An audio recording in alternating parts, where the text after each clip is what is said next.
Hey, friendo, Steve here. And Larson. And welcome back to Going In Raw, the only pro wrestling podcast you need to be listening to right here at youtube.com/Steven Larson. Available wherever podcasts can be found, and of course, taped live at the Twitch, twitch.tv/Steven Larson. I want to say thanks to everybody over on YouTube for hanging out with us. We had like around 800 people at one point to watch. Oh, wow. Okay. 900. Awesome. To watch WWE Extreme Rules. And, of course, everybody joining us now on the Twitch for the recap. Thanks so much for hanging out. Of course, thank you to the Enforcer for holding down with us as well. All the amazing mods that we have in the Going In Raw community. Wrestling is always better when you watch it with your friendos. You got that right. And yeah, we'll get to our recap of Extreme Rules and the fairly bizarre finish we saw tonight to the pay-per-view. First up, just wanted to say, if you like Going In Raw, you want to help support the show, and you want Going In Raw ad-free audio, there's a couple different ways you could do that. If you just want the show itself for $3 a month, go to goinginraw.supercast.tech. If you want some bonus episodes, our shows The Numbers Don't Lie and Power Rank, bonus episodes we do every single week.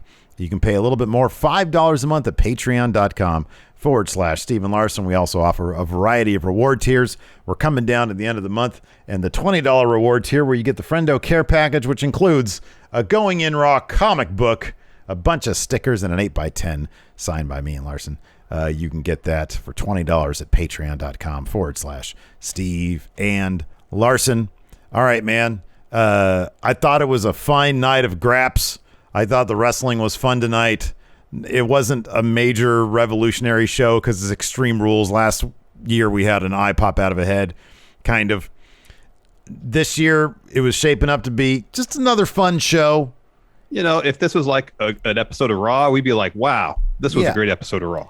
We still would be really curious about that finish to the main event. Finn Balor, the Demon, returned to take on Roman Reigns, and towards the finish, he seemed to be demoning out, Baloring out, whatever. There was all sorts of chaos and carnage ringside, and then the lights go red, a heartbeat pounds throughout the arena, and Finn starts convulsing, and then he just gets up. His music hits, and it's this big moment being put over by commentary. He gets Roman Reigns back into the ring, and he's ready to hit this massive coup de grace, and then the turnbuckle breaks, and he falls, and the house lights come back up, and then he eats a spear, and then that's it. He gets pinned 1-2. So we were, of course, doing our reaction stream. So we were talking, and the volume was low, so we didn't necessarily hear commentary. But friendos were telling us that they were putting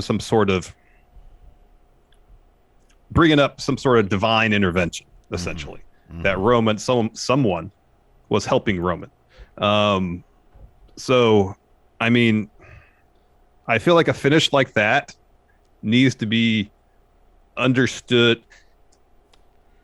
If commentary is going to push the motivation for that particular spot, then anybody who can't hear them is going to be utterly confused. People in the arena confused. Us, who of course we're talking. You know, people are maybe watching at home with family or friends talking, and if they happen to miss that, then they're just going to be left confused about why the top turnbuckle broke and whatnot. It's just a confusing finish. Of course, this is stuff that WWE does where they're going to push a story, but rather than have an interesting angle to launch story with some sort of intrigue to it, they just do something and leave you scratching your head. At SummerSlam, we saw Becky return, and it seemed like, oh, maybe she turned heel, but it was so shocking, so jarring that it left us confused. And now, you know, since then, it's played out fairly decently. I think in their match tonight was really good. Becky and Bianca's. I just don't know where this is leading with Finn, if it's even leading to anything. Now, if they're going to be pushing this divine intervention type angle, is that set up for Finn's next feud? Is someone going to get called up from NXT with like some sort of angel gimmick to take on the Demon? You know, I just don't know what it would lead to, if anything. My best speculation, my best guess is that we're probably reading a bit too deep into the divine intervention thing. I think that's entirely possible, because sometimes a commentary will say stuff. I think that's probably what happened tonight. I think that, they were just sort of, Pat McAfee has a great enthusiasm, and he can be, he's great with hyperbole and making things more dramatic. He's also really good with ad-libbing stuff. And he's very good with improving and ad-libbing. I agree with that. If my thing is this, whatever they do with Finn after this is fine. I'm sure they'll find something. He's great. I don't really care about that. It was just the one thing.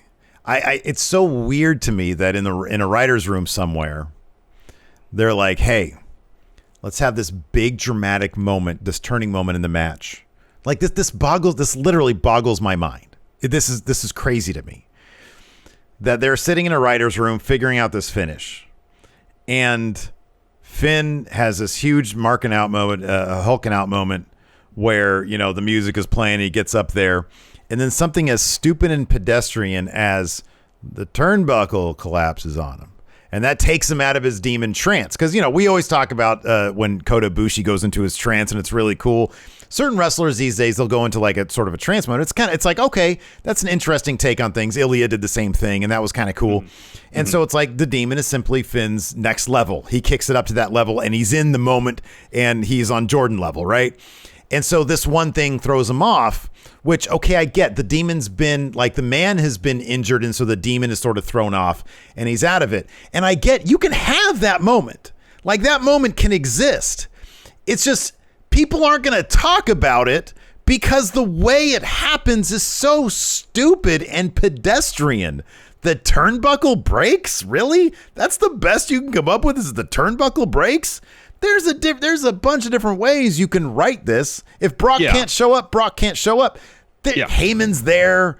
I don't know what, but there are ways you can do it. Now, if the divine intervention thing is anything, it's probably just going to be Roman comes out, understands he won via fluke, and chalks it, and Heyman will chalk it up to the divine intervention smiling down, and that'll be the end of it. But I'd be really shocked if they actually, well, not shocked, it's WWE, but I'd be surprised if they actually made it into a thing. I would be too. I mean, if it was something that was, you're right about it being so pedestrian. If it was something so incredible, that would make sense. Like, okay, that happened, and now I understand why. Almost like Finn has returned to Finn as opposed to being demon, Yeah. Like the demon has left the building, so to say. Mm-hmm. But consider what happened right before that he started demoning out, if you will. He got put through a table. Yeah. Like he was getting wrecked by I guess he put Roman through the table after he went crazy. He was getting wrecked by the Usos ringside, is what happened. Yeah, sure. And, the music starts playing. He starts, coming to and going in like the hulking out essentially. And then the turnbuckle falls, and that just wrecks everything. I mean, it just leaves you scratching your head and just confused. You have to try to fill in the blanks. I get the idea. The idea I totally understand. That throws them off. I get it. But it's the thing. How about the turnbuckle breaks? That's the thing that it's like, wait a second. Really? It doesn't make any, that moment, we just don't see it. He's basically a cruiserweight in size. That doesn't make any sense why that would happen. It's silly. It's I don't know, you're building up this big fight scene between James Bond and I don't know who James Bond fights these days. And it's and it finishes with the finger poke of doom. It finishes with the smallest mechanical defect ending the villain. Yeah. You know what I mean? Yeah. It's so I don't know, whatever you want to call it in storytelling, a Deus Ex, what is it, Deus Ex Machina, something like that, where it's just the hand of God, which that's what that means, and apropos for what we're kind of talking about in terms of possible story plans. That's the kind of thing that's not supposed to be the climax of your story. I know. And, that's what we like to talk about here is just story. How can story be executed to leave a satisfying finish? I thought Sasha Banks showing up and finishing that match, Bianca gets the win via DQ. I'm okay with that because it's a huge star coming back. It's Extreme Rules. I know Bianca's not going to walk out of there with the title. We know that. And Sasha showing up is a big story moment that leads to questions between her and Becky. And we sort of got a sense of that because Sasha attacked Becky as well. And so I'm okay with an Extreme Rules pay-per-view where a story beat happens and that leads to the hero, not winning the match. But this was a stupid story beat it's just like you said, confusing. But to me, it's confusing from the standpoint of they wrote this, like they wrote this and they were okay with this. That's what's confusing to me. But otherwise, and we're talking about it because the last image that we saw, if I will say this, we'd be talking about if they had, like you said they should have, and now it's kind of obvious why they couldn't have, Becky versus Bianca be the main event. You have Sasha comes back. That's a great lasting image for a pay-per-view, and we'd be talking about story pot, which we will anyways, but the opening segment would be talking about story ideas between those three. Yes. And we'd be like, later on, when we talk about Roman versus Finn, that was a weird finish. Why would they do that? And it would take a bit of a back seat. Because this is the lasting image in your main event of a pay-per-view that we're talking about it so vociferously, I guess. Well, let's take a quick break here to get a word in for the sponsor of today's show, DoorDash. Steve, I found myself ordering with DoorDash a lot recently, like more than twice a month. Sometimes it felt like I was paying just as much in delivery fees as I was for the actual meals. But then I signed up for Dash Pass, and now I'm saving money on the food I'm already eating. Nice. I was there once with you, friendo, but now that I got Dash Pass, I get unlimited $0 delivery fees from thousands of restaurants, grocery stores, and convenience stores, saving me around $4 to $5 on each order I place. Dash Pass pretty much pays for itself if I order like twice a month. And with 18,000 restaurants eligible for Dash Pass, maybe we'll even find a new favorite place to eat.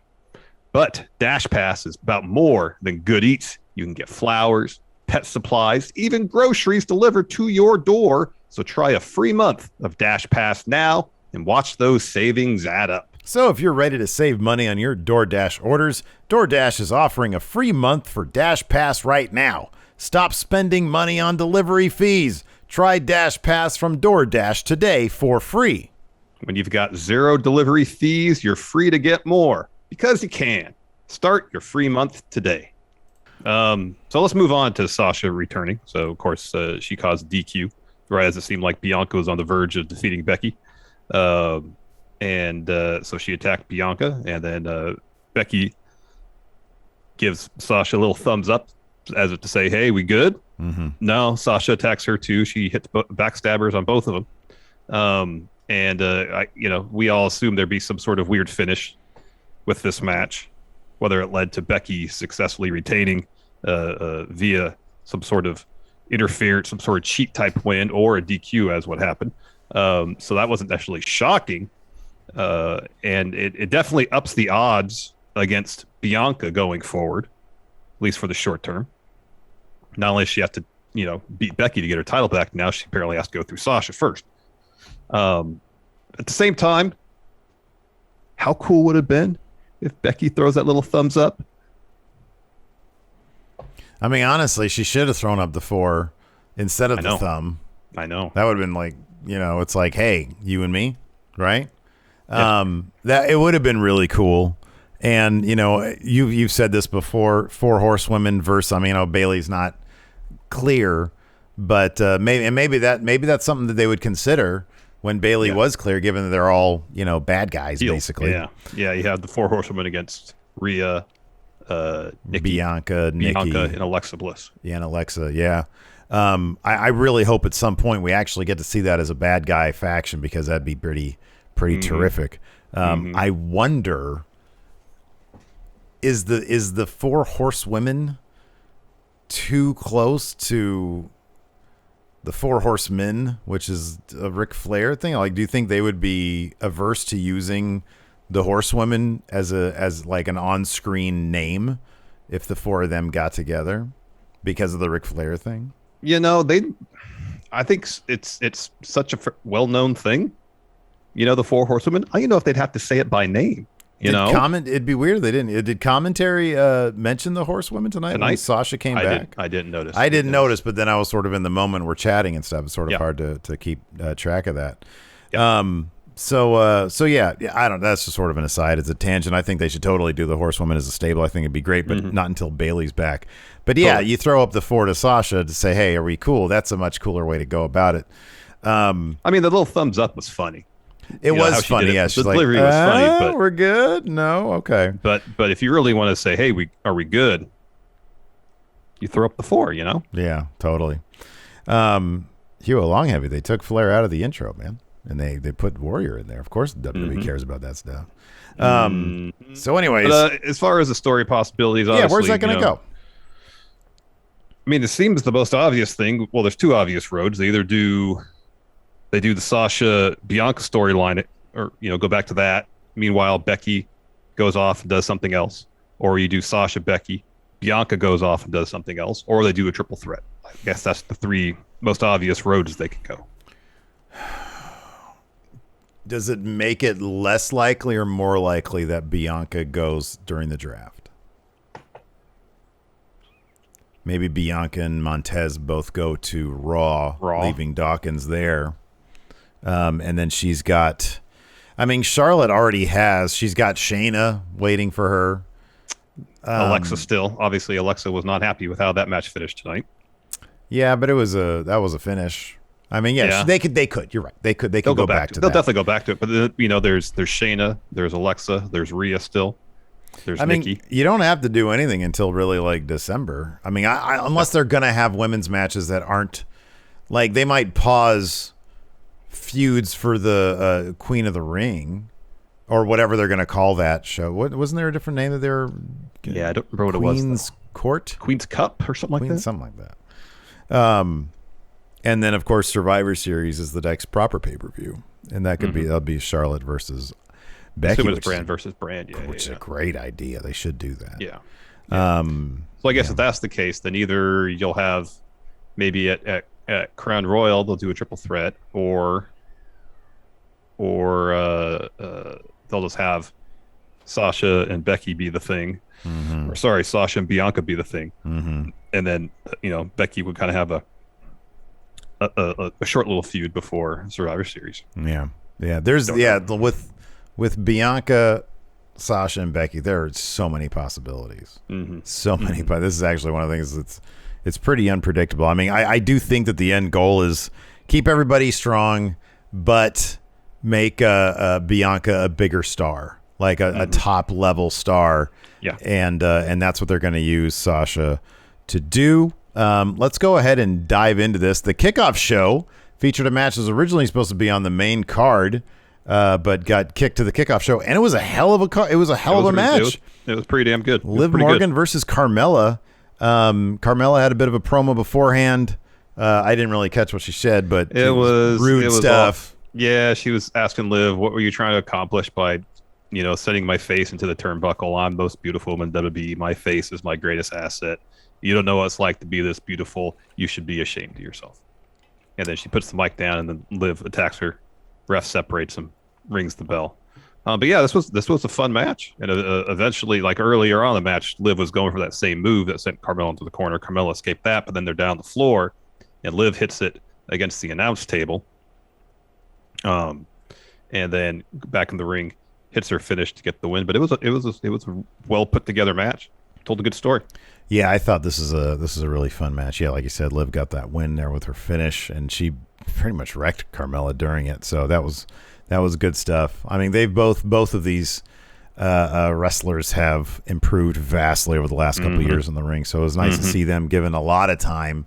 Granted it was in the kickoff, but hey, they got a lot of time in the ring. They did. After that, we had a Paul Heyman interview. I forget if this is still in the kickoff. Yeah, it was. Okay, I believe so. Yeah. Anyways, he's just asked if Roman isn't taking the demon seriously enough. Paul Heyman gets really sarcastic, and then he's like, "Be real, Roman's going to win tonight." Thrown together match for the main card. New Day. This is a very raw match. New Day versus Lashley, Omos, and AJ. And this really felt like the kind of match that on a Raw kicking off a show would have been like Lashley versus like Woods or something, and then people come down and they turn into a 6-man.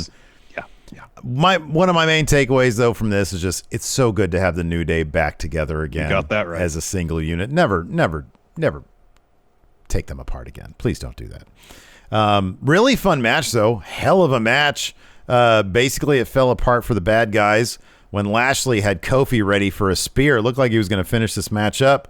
AJ Styles gets up, tags himself in. Lashley's like, come on, man. AJ's like, stand back. I got this. And he was going to hit a phenomenal form anyways. It turned into Lashley accidentally spearing AJ, and then Big E hitting Lashley with a big ending, which sets up a Lashley promo later on. But before that, we had the Usos versus the Street Profits. We did, and Montez, following the beatdown he suffered at the hands of Bloodline on Friday, rocking the rib tape, flying here.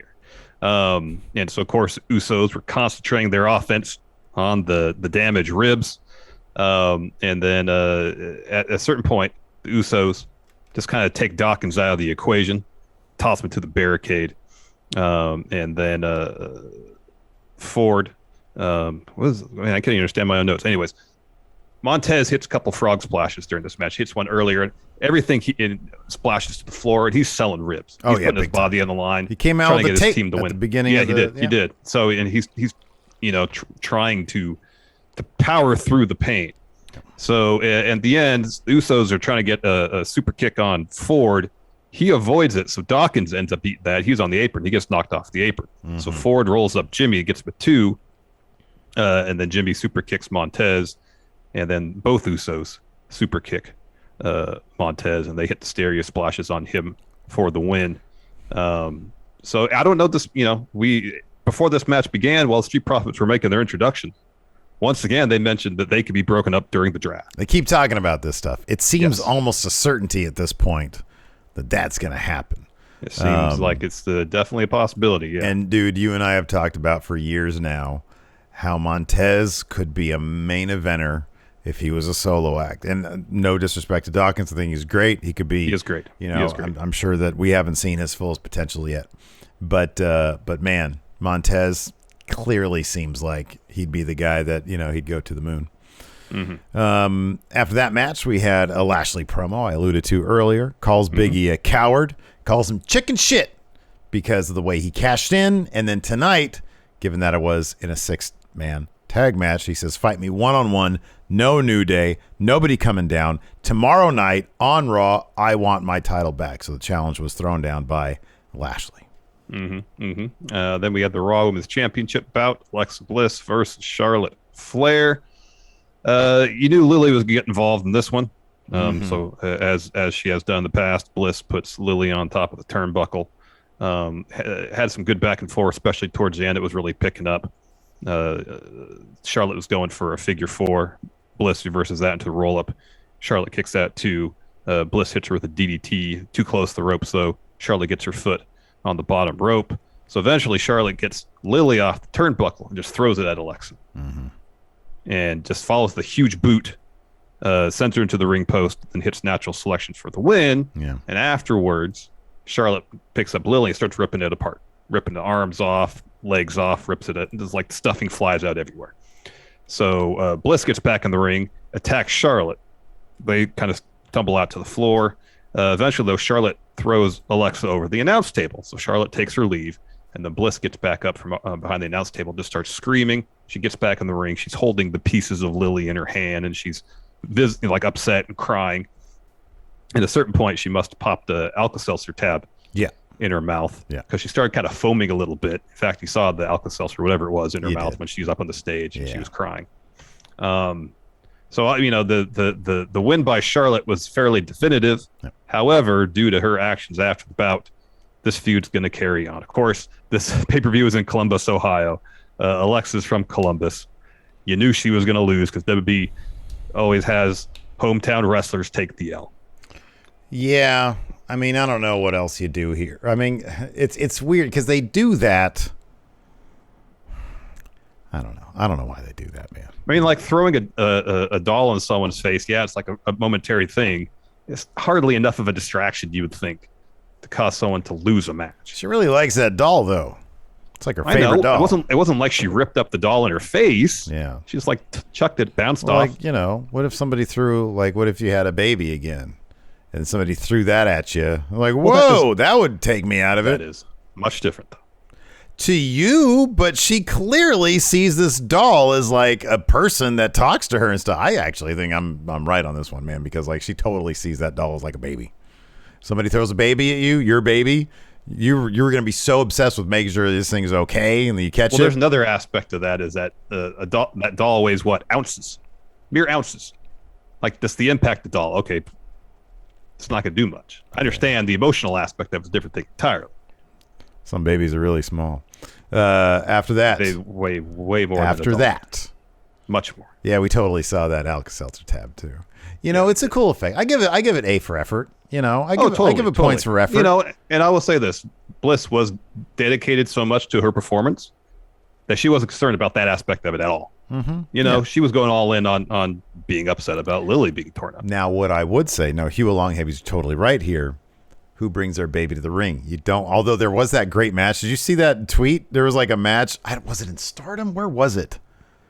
Where a wrestler, it was a woman's wrestler, brought her two toddlers to the ring, and where they were in the ring, and she was trying to keep an eye on them as she's wrestling this match. I think it was like an intergender match. Oh yeah. I've seen that before. I want to watch the entire thing. Oh, it was DDT. That makes sense. That makes total sense. I remember that. Yeah, that's amazing. I mean, I get your point about her. The doll is more or less her.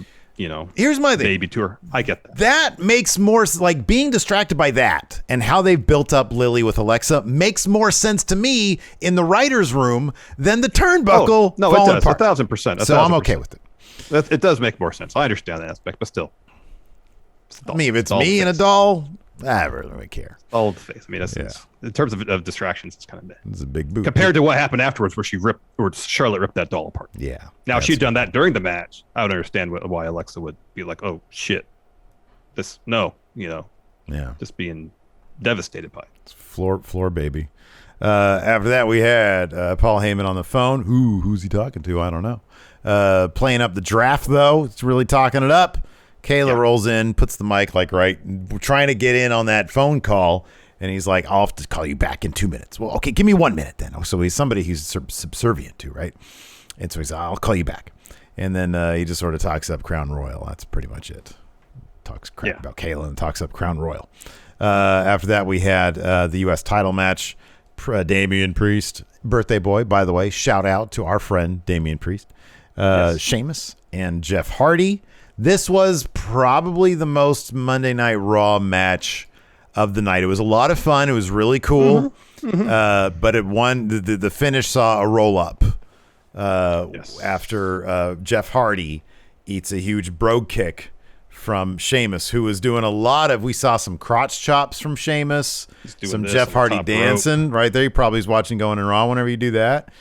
And Priest got the roll up on Sheamus to get the win and retain his title on his birthday. So see, they do nice things for wrestlers on their birthdays, just not if they're in their hometown. No. Right. No. But since it's a roll up, they're going to have another match where Priest will have to beat Sheamus again. Like, I don't understand what was the point of having Jeff Hardy in this match other than they just want to have Jeff Hardy in the match. You know, usually when they add the third person to the match, they're the person that eats the pin, and then like if Priest had beat Jeff Hardy, then Sheamus says, well, yeah, you kept your title, but you didn't beat me. Or Sheamus had pinned Jeff Hardy to win the title. Damian Priest is like, yeah, you won the title, but you didn't beat me. And then they have the other match, and then whoever wins that would have the belt, and they'd move on from the storyline. But none of that happened, you know? I'm fine with that. You know why? Because Jeff Hardy makes everything better. Jeff Hardy makes matches better. And if they were like, hey, you know what? We got this legend here, Jeff Hardy. He's great. Let's put him in this match because he makes everything better. I'm totally fine with that. You have him there, use him. I'm fine with that. Yeah, I mean, and he has a history with Sheamus. Jeff, Damian Priest, loves Jeff Hardy. He talks about him a lot. So I'm fine with that. Put him in the match. Yeah, they were partying in the ring afterwards. They were partying in the ring. Jeff Hardy did not care one bit that he lost that match. Yeah, I know. Which again, like you're in the match with a title, you could be a 2-time Grand Slam champion, you lose. It's not a huge deal, but this is the lone reason it bothers me. I love Jeff Hardy. He's great. Yeah, he's great. Is that rather than having the blow-off match between Sheamus and Priest, one-on-one match on a pay-per-view and just be moving on Monday, now we're going to have another match between the two of them. Hey, they can all wrestle really good, though. I know, but and again, the draft is probably going to split them up somehow. Yeah, so it's fine. So have this match, have them split with the draft. Move on. We don't need all these rematches. Move on. Yeah, they're good wrestlers. I like to see them wrestle. Yeah, it's just the same thing over and over. I want to see development. There's not development when you have the same matches all the time. It's going to lead to trying to live forever, man. After that, we had Big E responding to Bobby Lashley's challenge. Mocks him for, oh, my knee hurts. Oh, you cashed in on me. Says the title match is going to start the show. He even gave us the time that Raw starts this week. It's going to be at 5 p.m. Pacific, 8 p.m. Eastern. That's when that match is going to start. Kicking off the show. Kicking off Raw. The show. That's right. Yeah. I'm assuming Lashley accepts the match at that time. But you'd think he was the one asking for the match to begin with. I think he'd accept it as soon as possible. Anyways, after that, we had Bianca Belair versus Becky Lynch. This match really should have been the main event. To kick things off, Becky offers her hand. Bianca swings. Becky ducks it, looks for a manhandle slam. Bianca escapes that, looks for a kick. KOD. Becky escapes that. She rolls the floor. She takes some moments to gather herself. And so the early part of this match, Bianca has the upper hand because of her athleticism. Yeah. She's really doing all sorts of really impressive athletic feats, and Becky just can't handle it. So eventually, Bianca takes a swing at Becky. Becky ducks that, then uses Bianca's hair to kind of yank her neck across the top rope. And Becky tried to take advantage of Bianca's hair a lot during this match. Yeah. And more often than not, I believe it backfired on her. Yeah. Like one time she was trying to pull Bianca with it, and then said Bianca pulled her towards her and then hit her with a spine buster. There's a couple instances like that. Down the finish, Becky goes after Bianca's hair again. Instead, Bianca brings her out to the floor, is looking for a glam slam on the floor, but Becky counters that and kind of sends Bianca to the ring steps. Back of the ring, hits the top rope, leg drop, gets 2. She goes for a manhandle slam. Bianca escapes that, looking for a suplex. Becky reverses that into a cross arm breaker. Bianca eventually powers up out of that into a spine buster that gets her a 2 count. Becky looks for a manhandle slam again. Bianca reverses that into a roll up. Becky kicks out right into a disarm her. And then Bianca powers her up from a disarmer into a KOD attempt, and that's when Sasha runs. It was impressive. It was very impressive. No, I love how this match was booked. I mean, this was the highlight of the pay-per-view for me because I do think that they have done a pretty decent job since SummerSlam. And I agree. Man, we were both on the same page with that SummerSlam stuff. I feel like there was a way they could have done it and not killed the rest of the pay-per-view for me. Yeah. I thought there were several ways they could have done it and not killed the pay-per-view. Like, I think there were several ways they could have booked that Roman Balor finish and had the same effect. But it's WWE. Make it feel more satisfying. Exactly. Yeah. So Sasha but no, I'm sorry. I had a point. And my point was I think they've done a really good job building to this moment where we finally get to see them both in the ring at this new point in their lives fighting each other. And I thought that this match totally delivered in every single way. Yeah, it did. And Sasha comes out, interferes, attacks Bianca. And then we mentioned Becky throws up the thumbs up to Sasha. Sasha attacks Becky, and then Sasha hits backstabbers on both of them. Yeah, and I thought this was a really terrific match. Yeah. And then we had our main event, Roman Reigns versus Finn Balor. Got a couple highlights here. There was a bit where, of course, this is an Extreme Rules match, and so Roman, fairly early on, gets out a kendo stick, and Finn Balor gets his weapon that he was hiding, and it was 5 kendo sticks all wrapped into one in some Demon Balor wrapping paper kind of thing. Some tassels or it was like a giant, like a giant. Oh, also he added something to his headdress, and it was like a spike mohawk. Spike mohawks right down the middle, and then still like the belts. I think they're belts on the side. So that was cool. There was a funny bit where Finn's about to get a table out from under the ring, and the Roman clotheslines and starts saying to the crowd in commentary, "Nope, no tables. No tables in this match." So he gets a chair, uses it on Finn for a bit.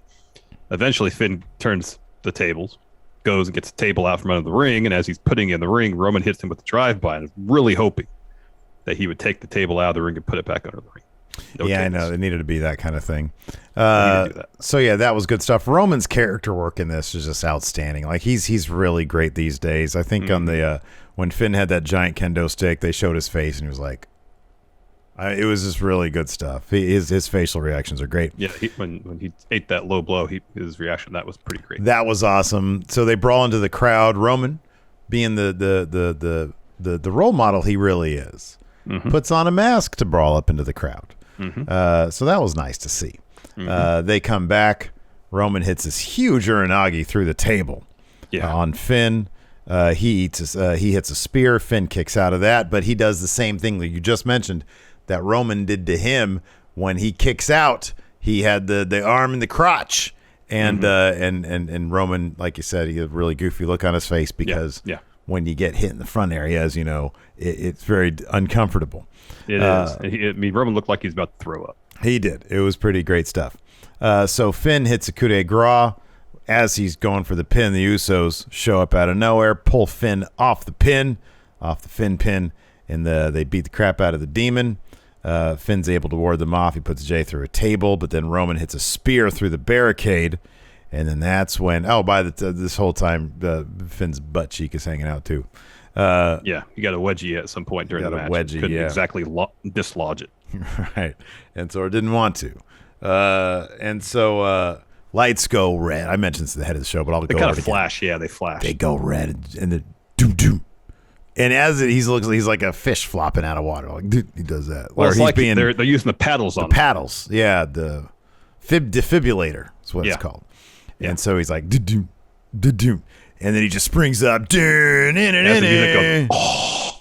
it was a really cool theatrical moment. And they play his theme the whole time that he's wrecking the Usos and Roman and stuff. Yeah, it's like an action movie. So he puts Roman in there. He goes up for the coup de grace. He's there, and he's like, "God, is this thing gonna break?" And we're all like, "Oh man, this is so great!" And then it breaks.